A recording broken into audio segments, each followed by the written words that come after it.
Time for a new bit of tech, electric scooters. So you might have seen this floating around in the back of a previous couple of videos we've done, and we've been itching to get this video done but just never had time, and now's the time. So electric scooters, why were we drawn to these? Well, to start with, not far from here in Northampton, you may know that they've been trialling these. You drive through Northampton, you just see loads of scooters parked up on the road, because the idea being you can rent a scooter, a bit like a Boris bike I think, but more like a Boris scooter. You rent the scooter, you use it until the battery runs out, until you get to your destination, and then you dump it, and then they come around and collect them at the end of the night. Seems like a great idea. Electric power, economy, easy to use.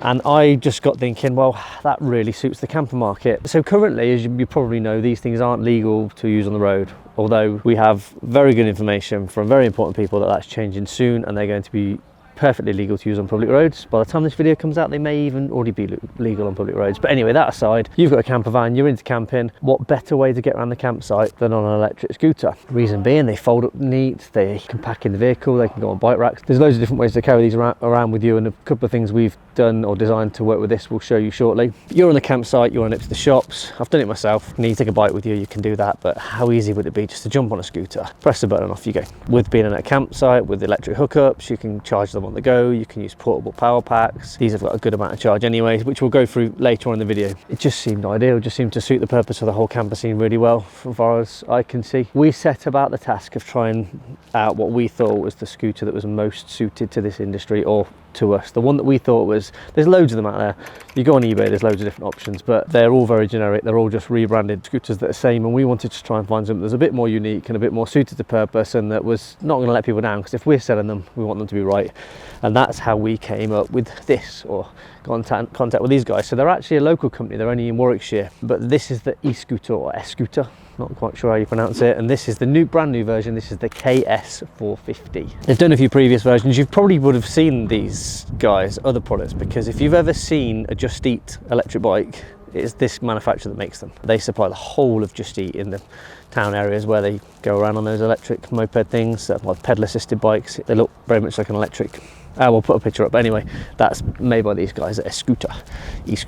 No, I didn't say it. We have a bit of a history here with scooters. I'll bore you with it, a bit of a history lesson here, but I and Danny, that edits our videos that you would have seen, used to be in the scooter industry. In fact, we kind of still are. So many years ago, I had an extreme sports shop, and it was around the time that the kick scooters took off. And there was a massive boom with them. You may remember, depending on your age. Scooters were huge, and I had an extreme sports shop, and I wanted to advertise scooters in a magazine, and there was no magazine for extreme scooters, so we set up a magazine. And with that magazine, me and Danny genuinely toured around the world. We went to California, we went to Vegas, we went to Prague, we went to Barcelona, we went all over Europe, and it was all because of kick scooters. Danny was one of the riders, I edited the magazine, and we travelled around the world and wrote about it and put it in a magazine. It was dead cool. We got to experience some really cool things, meet lots of really cool people, and travel the world.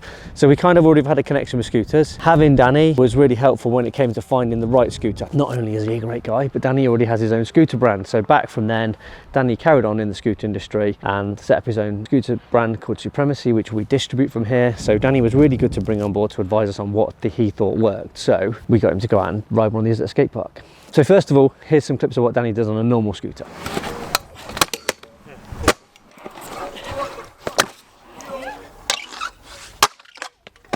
So knowing that Danny can do that on a normal scooter, we sent him out to try and use and abuse this, really, just make sure it was fit for purpose. I'm not saying that you're going to go and buy this and do what Danny does in a skate park, but we wanted to know it was tough and durable and withstand the abuse that they may get. So here's what Danny got up to when he went to play with it at a skate park. What's good, people? Firstly, I'd like to say thank you to Andy for the kind words. We've just arrived at Borton Astley skate park on the electric scoot, as well as the normal scooter. So first impressions on this, well, it looks sick, it feels dead durable. We've had it on a few different types of terrains. It's been on grass, been on gravel, been on polished concrete too, and it tends to grip really well. Obviously at a skate park now, so it's going to be a whole lot different. What I'm going to do though is get warmed up on the normal scooter first, just to get the limbs all loosened up, and then obviously we'll jump onto the e-scoot. I got Jake behind the camera, so we'll try to get you guys some decent content, and hopefully no serious bails. But yeah, first impressions, 10 out of 10.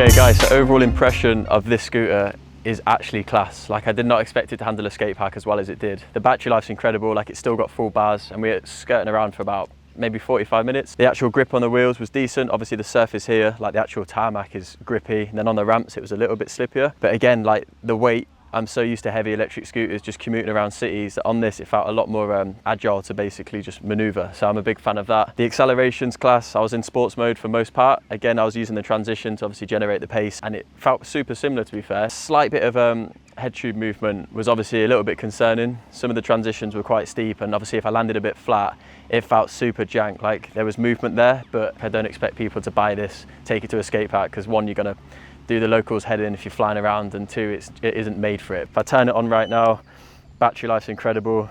I can go straight into sports mode and do the day. Peace. So this is the e-scooter KS 450. Super lightweight compared to a lot of the other ones on the market, which again really suits this industry because you want to ferry it around with you, you want it to be lightweight. It's 12.5 kilos, which seems to be pretty light for a scooter of this kind of form. But the thing that's most appealing to this one is how big the range is. So this thing has about a 30-mile range, which is crazy to think something like that can have a 30-mile range, really. 3 speed modes. It's got a beginner, normal and sport mode, and it can do 15.5 miles an hour, which is pretty quick. So in sport mode, 15.5 miles an hour, but when you're on something this size and you're doing 15.5 miles an hour, you know about it. The other thing that's really cool with this one is it's like a cruise mode. So once you've held that accelerator on for I think 6 seconds, cruise mode kicks in, so you've not kind of got that constant aching thumb by holding your thumb down on it when you're riding along. So another great feature of this thing is that the battery is actually built in the stem here, in the handlebars, as opposed to in the base. So quite often with these scooters, the battery is built into the base. Partly it's harder to remove if you ever needed to, if it got damaged, but also it's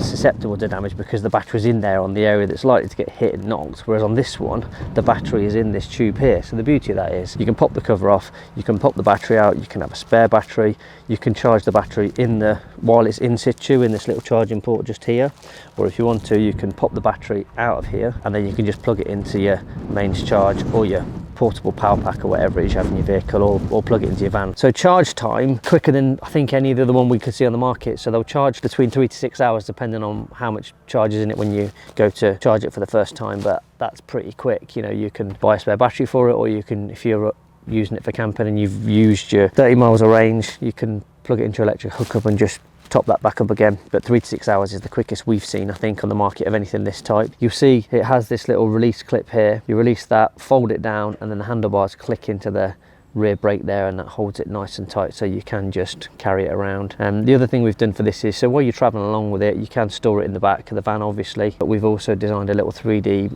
printed bracket which we'll give for free when you order them, if you just select that option on the drop down box on the website, and that just allows you to mount the scooter to the genuine VW bike rack.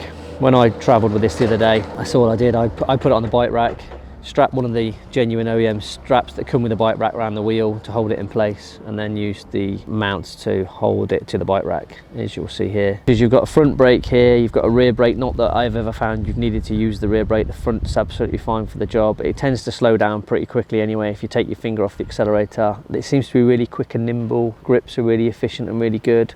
While you're using it, the light's on at the front. When you slow down or brake, the brake light comes on the back. It just seems like there's a lot of thought gone into safety and usability on it. Another little feature which I think is great with this one, great free data lap. It tells you data about how fast you are, how much range you've got left, and various other features like that. If you pop the stem here, there's a little USB port just underneath, so you can charge your phone on that while you're going along. And then inside the handlebar here, you've got a little release cap that's locking it in place. You release that, and then the battery's on a little strap here. You can just pull that out and not have to lug the scooter inside, or put the scooter inside your van or inside your house to charge it. Of course, you've got the all essential safety feature of a nice little bell. Let people know you're on your way. And they're a decent size as well. You know, a full-size adult can go on this, absolutely no problem at all. I mean, they say that they can hold 120 kilos, which is more than most people, so they can certainly not have any issues carrying you and maybe a couple of bags of shopping or your rucksack on your back loaded up with all your supplies from the local shops. Nice little kickstand there to hold it up, but they just seem really robust. I think if you're throwing them in and out of the back of your van, they're going to stand the test of time. The other beauty with these is they're a UK company, so spare parts and accessories are readily available, and they're just down the road from us as well, so we'll have a full selection of spare parts as and when you need them. And I just think they seem to be an ideal way to move yourself around if you're on campsites. I mean, at the moment that's private land, so it's no issues at all, but I think we'll start to see more and more places that you can use them on the highways as well. The other thing that kind of really drew my attention to these is when I went to the Camping and Caravan show, the big camper vans all seem to be part of the package. They have a moped in the back, or an electric full-on moped in the back, all petrol, but this is just a scaled down version for our market. If you've got a camper van, you don't want an electric motorbike on the back, but an electric scooter that does 15.5 miles an hour and has got a 30-mile range ticks every single box for me, and they're fun as well. So these are available on our website now. They're actually available in 2 colours. This is the silver version. They're also available in the black version. That bracket I mentioned earlier on to go on the bike rack, that's free if you want it. There's just a drop-down box to select if you want to go for that. Yeah, and I just think that's a great little bit of tech. I think it really suits our industry. Can't take away from the fact to take a bike with you. You're getting a bit of exercise and pedalling around, but if you're not that way inclined, or you just want something a bit simpler, or you just want to be able to get backwards and forwards on a shot run, or get around the campsite, or get around wherever you are a little bit quicker, and something that's reliable and practical, and something you can just plug into charge if you use that full 30 miles of range, then this is the scooter to do it, in my opinion. We did a lot of research, and this is the one that we decided was the best for weight, range, durability, quality, parts availability. It just seems to really suit what we think you need out of a vehicle to get around when you're at the campsites. Hopefully you found that useful. Another bit of tech, like I said, we just love a bit of tech here at Transport HQ. We've got more tech coming next week. Something else I'll go through, the portable power packs that we featured ever so briefly here and in previous videos. They're the next big thing, I think, when it comes to your practical, usable camper vehicle like this, where you just want that extra bit of power. But I'll go into that more detail next time. Hope you've enjoyed the video. Please do share it with anybody that might be interested in an electric scooter, whether for a camper van or just for general use. This one is the best one that we've tried, and we've tried quite a few in the whole process. If you're interested, let us know. If you've got a camper build going on, we offer trade discount on these. For many camper conversion companies, it might be a nice little package. If you're a camper conversion company and you'd like to be able to offer your campers with that, something a little bit special on the back of the bike rack for your users, get in touch. We offer trade pricing on these on bulk purchases. If you've enjoyed the video, please do like the video. YouTube loves it when you like the video and it shows it to more people, which helps us and helps more people get aware of the products and the videos that we do. Subscribe to the channel if you don't already. Loads cool, more videos coming, tech videos, Tesla powered transporter videos, crafter update videos, the whole lot. Got loads planned. Share it with anybody you can think that may be interested, and as always, thanks for watching.